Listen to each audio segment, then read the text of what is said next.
Starting with the name of Allah the most gracious and merciful. Dear student, आज हम बात कर रहे हैं second part of the introduction to health assessment. Introduction of health assessment का जो second part है, जिसमें हमने मुख्तलिफ़ किस्म की बेसिक कॉन्सेप्ट को स्टार्ट किया है, उसके रिलेटेड आज हम बात कर रहे हैं।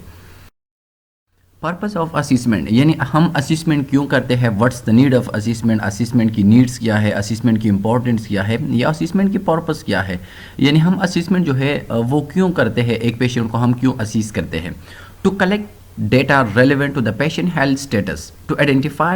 deviation from normal। तो देखिए, असिसमेंट का सबसे मेन पर्पस जो है, सबसे मेन मकसद जो है वो ये है कि हम रेलेवेंट डेटा को कलेक्ट करते हैं ताकि उसके ज़रिए, उस डेटा के ज़रिए, उन साइन एंड सिम्टम के बेस पे हम पेशेंट की जो डिविएशंस होती है, उसकी नॉर्मल होम्योस्टैटिक पोजीशन से जो डिविएशंस होती है, हम उसको नोट करें, उसको डायग्नोज करें और उसके बेस पे हम पेशेंट को केयर प्रोवाइड करें। चूँकि उस वक्त तक हमें पेशेंट की कोई इन्फॉर्मेशन नहीं होती, उसकी केयर के बारे में हमें कोई आइडियाज़ नहीं होता जब हम उसकी इंफॉर्मेशन ना कर पाए। तो जब हम उसकी असिसमेंट उसकी असिसमेंट करें तो उसके बेस पे हम उसकी डेटा, सब्जेक्टिव ऑब्जेक्टिव डेटा हम कलेक्ट करते हैं और उसके बेस पे हम नॉर्मल से जो डिविएशंस होती है उसको हम आइडेंटिफाई करके उसके बेस पे हम उसको केयर प्रोवाइड करते हैं। To discover the patient strength and coping resources. इसके बाद हम पेशेंट की जो स्ट्रेंथ है, यानी पेशेंट की जो एबिलिटीज़ है, इसकी जो कोपिंग एबिलिटीज़ है, उसको हम आइडेंटिफाई करते हैं, डिस्कवर करते हैं। और पेशेंट की जो रिसोर्सेज है उसके बारे में भी हम जो है पेशेंट से क्वेश्चंस करते हैं, उसको भी आइडेंटिफाई करते हैं। To identify actual problems, patient की जो एक्चुअल प्रॉब्लम्स होती है, जिसके बेस पे पेशेंट को प्रॉब्लम्स होती है, जिसके बेस पे पेशेंट्स को डिस्कम्फर्ट फील होता है, हम उसको आइडेंटिफाई करने की कोशिश करती है। यानी वो प्रॉब्लम जो कि पेशेंट को इन डेंजरस में डाल देता है, पेशेंट को टेंशन्स में डाल देता है, डिप्रेशन में डाल देता है, उसको हम आइडेंटिफाई करते हैं और इसके बेस पे हम पेशेंट को केयर प्रोवाइड करते हैं। To mark factors that place the patient is risk for health problem, और हम वो फैक्टर भी डिटरमाइन करते हैं, वो रिस्क फैक्टर भी डिटरमाइन करते हैं जो कि पेशेंट्स की हेल्थ प्रॉब्लम्स को फ्यूचर लाइफ में काज कर सकती है। यानी जिस तरह डायबिटीज़ की हम एग्जांपल लेते हैं कि लेक ऑफ एक्टिविटीज़, इसके साथ साथ हाई कार्बोहाइड्रेट इनटेक, तो ये मुख्तलिफ़ किस्म की जो है फैक्टर्स है जो कि रिस्क फैक्टर्स है पेशेंट के लिए फ्यूचर लाइफ में। तो हम हेल्थ असिसमेंट पे पेशेंट की वो प्रॉब्लम्स भी आइडेंटिफाई कर सकते हैं, वो रिस्क फैक्टर भी आइडेंटिफाई कर सकते हैं जो कि फ्यूचर में किसी डिजीज़ के लिए जो है एक काज हो सकती है, एक रूट फैक्टर हो सकती है। टाइप ऑफ हेल्थ असिसमेंट, तो देखिए बेसिकली जो हेल्थ असिसमेंट की टाइप्स है वो है 5 असिसमेंट, यानी 5 टाइप्स है हेल्थ असिसमेंट के। सबसे पहले जो है उसको हम कहते हैं इनिशियल असिसमेंट। इनिशियल असिसमेंट का मतलब यह है कि एक पेशेंट आ जाए, फॉर एग्जांपल वो किसी हॉस्पिटल में या क्लिनिक में वो आ जाए हेल्थ केयर जो है इसके लिए, तो हम इनिशियल हेड टू हम उसकी असिसमेंट करते हैं, हम उसकी प्रॉब्लम्स को आइडेंटिफाई करते हैं। यानी हम थ्रू आउट जितनी भी सिस्टम्स है, 11 सिस्टम्स है मेजर, हम हर एक सिस्टम्स की जो है वो असिस्ट करते हैं और हर एक सिस्टम में हम किसी न किसी प्रॉब्लम्स की तलाश करते हैं ताकि ऐसा ना हो कि वहाँ पे कोई प्रॉब्लम्स हो और वो ह्यूमन बॉडी की हेल्थ को अफेक्ट करे। फोकस असिसमेंट का मतलब ये है कि किसी एक प्रॉब्लम्स के लिए, किसी एक सिस्टम के लिए, लेट सपोज डायबिटीज मेलाइटिस का एक पेशेंट है, लेट सपोज बीपी का पेशेंट है, और हम उसके लिए असिसमेंट करते हैं, पेशेंट की हिस्ट्री पूछते हैं, पेशेंट की जो है वो वाइटल साइंस देखते हैं, तो उसको हम कहते हैं फोकस असिसमेंट, यानी किसी हॉस्ट प्रॉब्लम के ऊपर हमारी फोकस होती है। टाइम लैप्स असिसमेंट का मतलब यह है कि जब हम एक पेशेंट को केयर प्रोवाइड करते हैं, फॉर एग्जांपल जब हम एक पेशेंट को ट्रीटमेंट जो है वो प्रोवाइड करते हैं, तो ट्रीटमेंट या केयर के दरमियान में हम पेशेंट से क्वेश्चन करते हैं और हम ये डिटरमाइन करते हैं कि हम जो केयर प्रोवाइड करते हैं पेशेंट की हेल्थ के ऊपर उसकी अफेक्ट क्या है। यानी टाइम लैप्स का मतलब यह है during the time of care, जब हम पेशेंट की असिसमेंट करते हैं, पेशेंट से क्वेश्चन करते हैं कि आप इस केयर से कितनी मुतमईन है, आपकी प्रॉब्लम्स कितनी रिजॉल्व हुई, तो उसको हम कहते हैं time lapse assessment. Emergency assessment जो हम क्रिटिकल एरियाज में करते हैं, कोई पेशेंट और टीए के साथ आ गया या किसी भी प्रॉब्लम्स के साथ इमरजेंसी डिपार्टमेंट में आ गया, वहाँ पे हम जो भी जो है केयर प्रोवाइड करती है, जो भी शॉर्ट टर्म्स उसकी हिस्ट्री हम लेते हैं, उसको हम कहते हैं इमरजेंसी असिसमेंट। कंप्रीहेंसिव असिसमेंट, अब देखिए कंप्रीहेंसिव असिसमेंट या इसको हम कहते हैं इनिशियल असिसमेंट। अब कंप्रीहेंसिव असिसमेंट क्या है, तो कंप्रीहेंसिव जिस तरह वर्ड से आप लोगों को पता चलता है, कंप्रीहेंसिव का मतलब यह है कि हम हर एक सिस्टम को जो है कलेक्ट करते हैं और हर एक सिस्टम से हम इंफॉर्मेशन और हम हर एक सिस्टम से जो है असिसमेंट के बेस पे सब्जेक्टिव और ऑब्जेक्टिव डेटा कलेक्ट करते हैं। तो मतलब यह है कि comprehensive assessment is head to यानी सर से लेके पाँव तक हर एक सिस्टम के बारे में हम पेशेंट्स की से क्वेश्चन करते हैं और पेशेंट की हम असिसमेंट करते हैं, हम उसके प्रॉब्लम्स को डायग्नोस करने की कोशिश करते हैं। Comprehensive assessment is usually the initial assessment. जिस तरह मैंने आपको बताया कि कंप्रीहेंसिव असेसमेंट को हम इनिशियल असेसमेंट भी कह सकते हैं, and includes detail health history and physical examination and examining the client overall health status. तो देखिए, ओवरऑल हेल्थ स्टेटस का मतलब यह है कि जितनी भी ह्यूमन बॉडी की 11 मेजर सिस्टम है, हर एक सिस्टम के रिलेटेड हम क्वेश्चन करते हैं, पेशेंट को एग्जामिन करते हैं और पेशेंट के हम फिजिकल असेसमेंट करते हैं with the help of our 5 senses. दूसरी टाइप जो है इसको हम कहते हैं focus assessment. Is problem oriented and may be the initial assessment are an ongoing assessment. तो देखिए, फोकस असेसमेंट जो है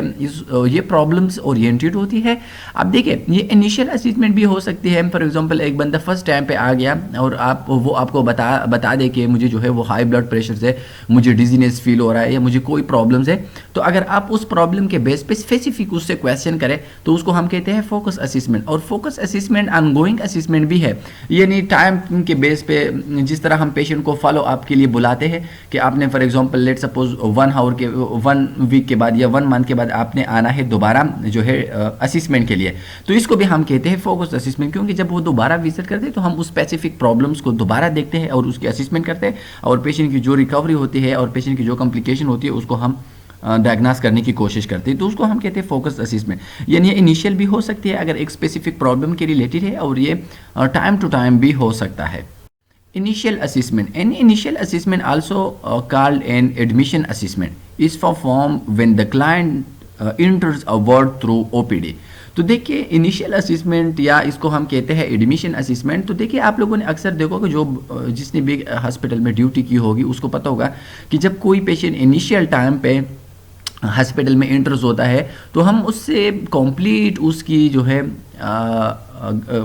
जितनी भी सिस्टम्स है 11 सिस्टम्स है उसके रिलेटेड हम उससे क्वेश्चन करते हैं, ड्रग रिएक्शन के रिलेटेड, उसके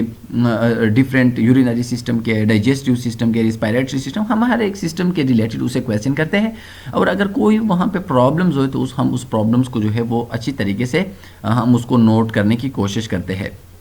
और इसको आप लोगों ने देखा होगा, गर्डन हेल्थ पैटर्न्स, जो गर्डन हेल्थ पैटर्न्स है ये इनिशियल असेसमेंट है जिसमें हम हर एक सिस्टम के रिलेटेड हम पेशेंट से क्वेश्चन करते हैं और वहाँ पे कोई प्रॉब्लम्स हो तो हम उसके लिए नर्सिंग डायग्नोसिस जो है वो निंडा लिस्ट जो है वो लिखते हैं। The purpose is to evaluate the client health status, to identify functional health patterns that are problematic, and to provide an in-depth, comprehensive database which is critical for evaluating changes in the client health status in subsequent assessment. तो देखिए, मतलब यह है कि initial assessment में हम patient की जो कम्प्रिहेंसिव, जो इन डिप डेटा होती है, पेशेंट की जितनी भी हिस्ट्री है, हम उसके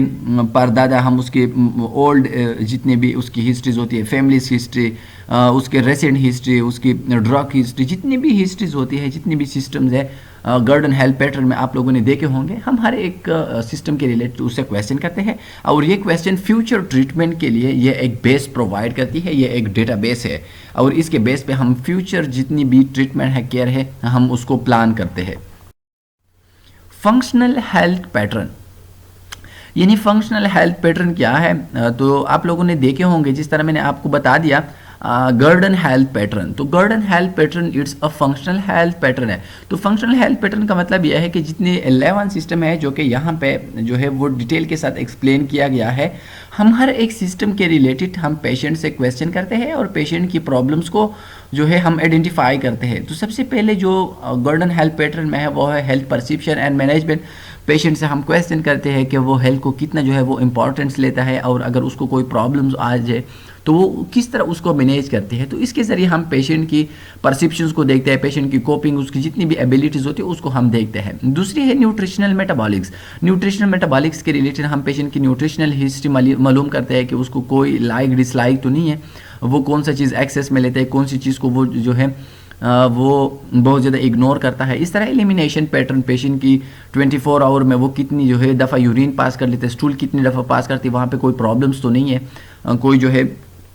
इसी तरह सेंसेशन, एबनॉर्मल सेंसेशन वगैरह तो नहीं है इस सिस्टम में। एक्टिविटी एक्सरसाइज का मतलब यह है कि इसकी डेली एक्टिविटीज़ क्या है, स्पोर्ट्स वगैरह में वो पार्टिसिपेशन करता है कि नहीं है। इसके साथ साथ रेस्ट एंड स्लीप, यानी वो स्लीप कितना करता है, स्लीप प्रॉब्लम, इंसोम्निया और इस तरह उसको कोई प्रॉब्लम्स तो नहीं है। कॉग्निटिव परसेप्चुअल, कॉग्निटिव यानी उसकी थिंकिंग, उसकी रीजनिंग क्या किस तरह है, वहाँ पे कोई प्रॉब्लम्स तो नहीं है। Self perception and self concept, यानी सेल्फ परसेप्शन उसकी किस तरह है, सेल्फ कंसेप्ट उसकी किस तरह है, किस तरह वो आइडियाज़ को इंटरप्रेट करता है, किस तरह वो आइडियाज़ को एक्सप्लेन करता है, रोल रिलेशनशिप सोसाइटी में उसका रोल्स क्या है, सेक्सुअलिटी रिप्रोडक्टिव सेक्सुअल उसको कोई प्रॉब्लम्स तो नहीं है, क्योंकि अक्सर आप लोग देखते होंगे कि उनको सेक्सुअल प्रॉब्लम्स होती है या उसको जो है डिफरेंट प्रॉब्लम होती है, सेक्सुअल ट्रांसमिटेड डिजीज़ होती है या कोई प्रॉब्लम जो कि सेक्स के साथ रिलेटेड है, अगर वो है तो उसके बेस पे हम जो है पेशेंट को केयर प्रोवाइड करती है। कोपिंग स्ट्रेस टॉलरेंस, पेशेंट की लाइफ में अगर कोई स्ट्रेस है, कोई एबनॉर्मल जो है डिस्ट्रेस है, तो वो किस तरह उसको कोप करता है, स्ट्रेस को वो किस तरह हैंडल करता है, तो उसके रिलेटेड हम क्वेश्चन करते हैं। वैल्यू बिलीफ पैटर्न, यानी मजहब के रिलेटेड उसकी वैल्यूज़ क्या है, उसकी स्पिरिचुअलिटीज़ कितना है, वो कितना जो है वो रिलीजन को टाइम देता है, क्योंकि अक्सर आप लोग देखते हैं कि कुछ लोग रिलीजन में बहुत ज़्यादा जो है वो पीक पे पहुंच जाते हैं, तो उसकी वजह से भी जो है ऑब्सेसिव कंपल्सिव डिसऑर्डर जो है वो क्रिएट हो सकती है।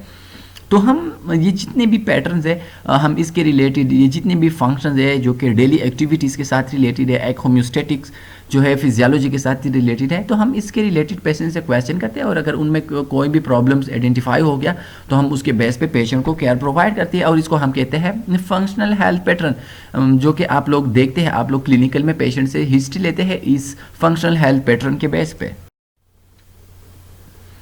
प्रॉब्लम फोकस असेसमेंट, तो प्रॉब्लम फोकस असेसमेंट जिस तरह मैंने आपको बताया कि अनगोइंग भी हो सकता है, जिस तरह हम पेशेंट को बता रहे हैं कि आपने 1 मंथ के बाद या 1 वीक के बाद दोबारा जो है असेसमेंट के लिए जो है आना है, तो ये इस तरह भी हो सकता है। और ये इमरजेंसी टाइम पे भी हो सकता है कि अगर एक पेशेंट आ जाए और इनिशियल हम किसी स्पेसिफिक प्रॉब्लम के बेस पे हम उसकी हिस्ट्री ले लें, किसी स्पेसिफिक सिस्टम के बेस पे हम उसकी हिस्ट्री ले लें,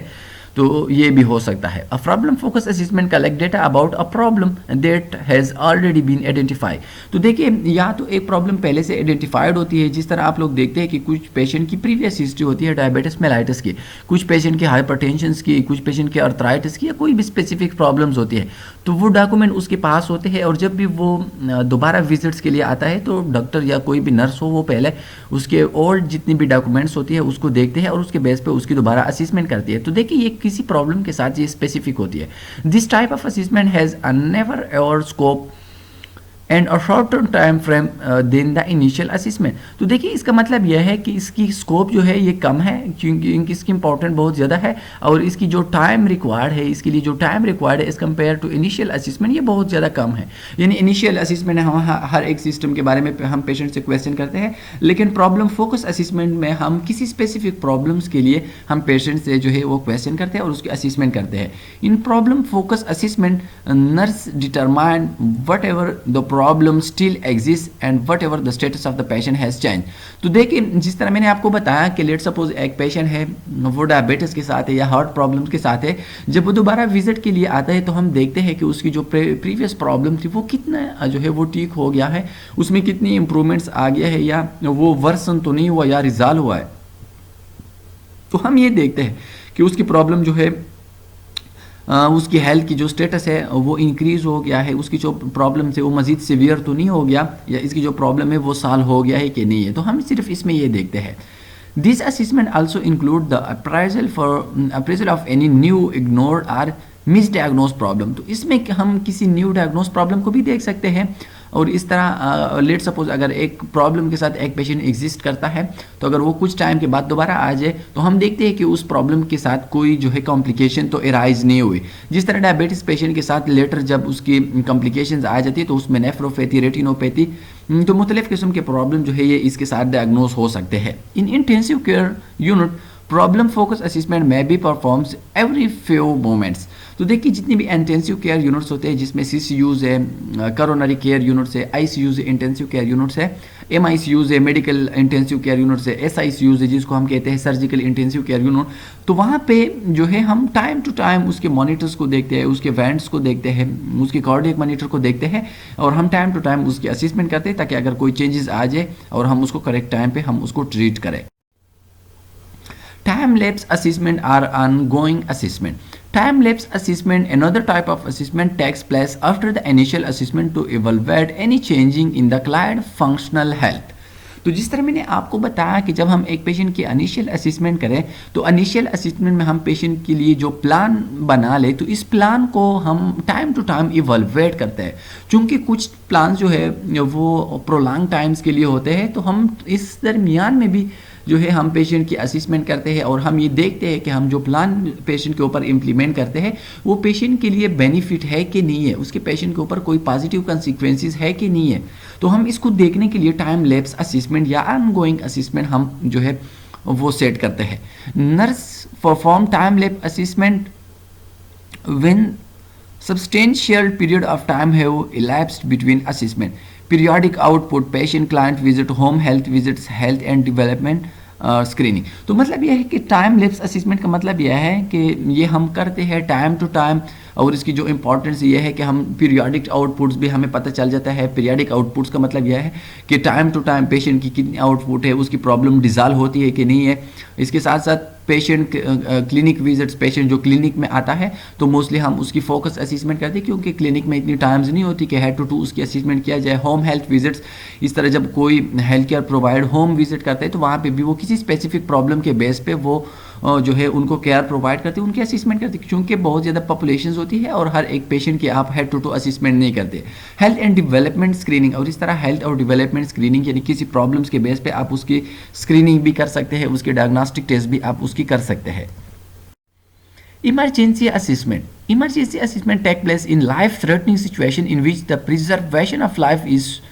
the top priority. तो देखिए इसका मतलब यह है कि इमरजेंसी असिस्मेंट हम इस टाइम पे करते हैं जब पेशेंट की लाइफ बहुत ज़्यादा इंडेंजरस में होती है और ये फर्स्ट प्रायोरिटी होती है कि हम पेशेंट की लाइफ को बचा लें। तो उस कंडीशन में हम इमरजेंसी असिस्मेंट करते हैं। जिस तरह लेट सपोज जब न्यूरो सर्जरी में कोई पेशेंट आता है तो सबसे पहले हम उसकी जो है वो GCS मेजर करते हैं। तो GCS के थ्रू हमें कंप्लीट उसकी नैरो सिस्टम के बारे में पता चल जाता है और हम इसके बेस पे उसको केयर प्रोवाइड करते हैं और उसकी क्रिटिकल स्टेट को हम कैटेगोराइज करते हैं कि कौन से स्टेज पे वो एग्जिस्ट करते हैं, तो उसको हम कहते हैं इमरजेंसी असिस्मेंट। इस तरह जनरल इमरजेंसी में जो हम ABC को फॉलो करते हैं, एयरवे ब्रीथिंग एंड सर्कुलेशन, या इसको हम कैप कहते हैं, सर्कुलेशन एयरवे एंड ब्रीथिंग, तो हम उसके बेस पे पेशेंट की कुछ इंपॉर्टेंट सिस्टम की डायरेक्ट उसकी जो है हम उसकी ऑब्जर्वेशन करते हैं, हम उसको देखते हैं। Sudden change in life in self concept, suicidal thoughts or role or relationship, social conflict leading to violent acts can also initiate an emergency। और इसी तरह जब कुछ पेशेंट्स को सुसाइडल थॉट्स होती है, जब मेंटल पेशेंट्स होती है या रोल रिलेशनशिप्स में कोई प्रॉब्लम्स होती है, तो मतलब ये कि कुछ वायलेंट जो सिचुएशंस होती है जिसमें critical care, immediate care required होती है किसी पेशेंट को, तो उस टाइम पे हम इमरजेंसी असिस्मेंट करते हैं। Emergency assessment focus on few essential health pattern and is not comprehensive. तो जिस तरह मैंने आपको बताया कि जो इमरजेंसी असिस्मेंट है वो कॉम्प्रिहेंसिव नहीं है, यानी हम किसी इमरजेंसी सिस्टम जो लाइफ थ्रेटनिंग सिस्टम है, जो कि ज़िंदगी के लिए बहुत ज़्यादा इंपॉर्टेंट है, हम सिर्फ उसकी असिस्मेंट करते हैं, बाकी सिस्टम को हम इग्नोर करते हैं, यानी ये कॉम्प्रिहेंसिव नहीं है, यानी ये हेड टू असिस्मेंट नहीं है। Important of nursing health assessment, यानी हम नर्सिंग में जो हेल्थ असिस्मेंट करते हैं उसकी इंपॉर्टेंस क्या है। Systematic and continuous collection of client data, यानी हम अगर हम कंप्रिहेंसिव जो है वो असिस्मेंट करें तो हमें सिस्टमेटिक डेटा मिल जाता है, इसी तरह continue collection of client data, और हमें जो है पेशेंट्स की हेल्थ के रिलेटेड जितनी भी डेटा होती है, जितनी भी इंफॉर्मेशन होती है वो हमें मिल जाती है। If focus on client response to health problem, इस तरह अगर हमारी फोकस हेल्थ की प्रॉब्लम्स के या पेशेंट की रिस्पांस के ऊपर हो तो हमें पेशेंट की रिस्पांस का भी पता चल जाता है कि हम जो केयर प्रोवाइड करती है, हम पेशेंट को जो केयर प्रोवाइड करती है, पेशेंट उसके बैक पे कितना वो रिस्पांस जो है रिस्पॉन्ड करता है, तो इसके बारे में भी हमें पता चल जाता है। The nurse carefully examine the client body parts to determine any abnormalities, और इस तरह हम पेशेंट की डिफरेंट बॉडी पार्ट्स को हम एग्जामिन करते हैं और अगर वहाँ पे कोई एबनॉर्मेलिटीज पाई जाती है तो हम उसको जो है नोट कर देते हैं। The nurse rely on data from different source which can indicate significant clinical problem. तो देखिए इसके साथ साथ हम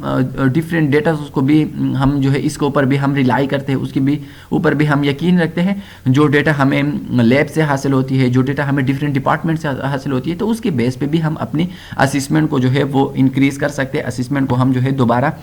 जो है इसको कॉम्प्रिहेंसिव बना सकते हैं। Provide a baseline use to plan the client care, यानी हम पेशेंट के लिए जो केयर प्रोवाइड करती है, जो केयर प्लान करती है,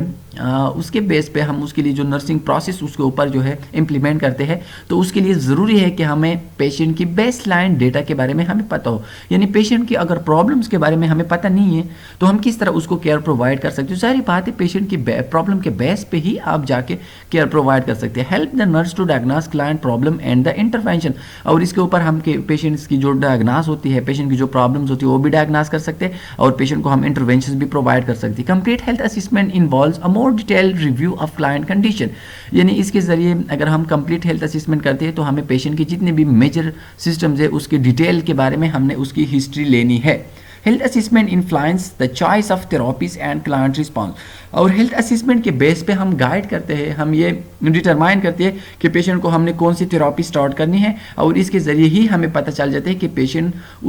उसको यानी उस स्पेसिफिक थेरापी को वो किस तरह रिस्पॉन्ड करता है।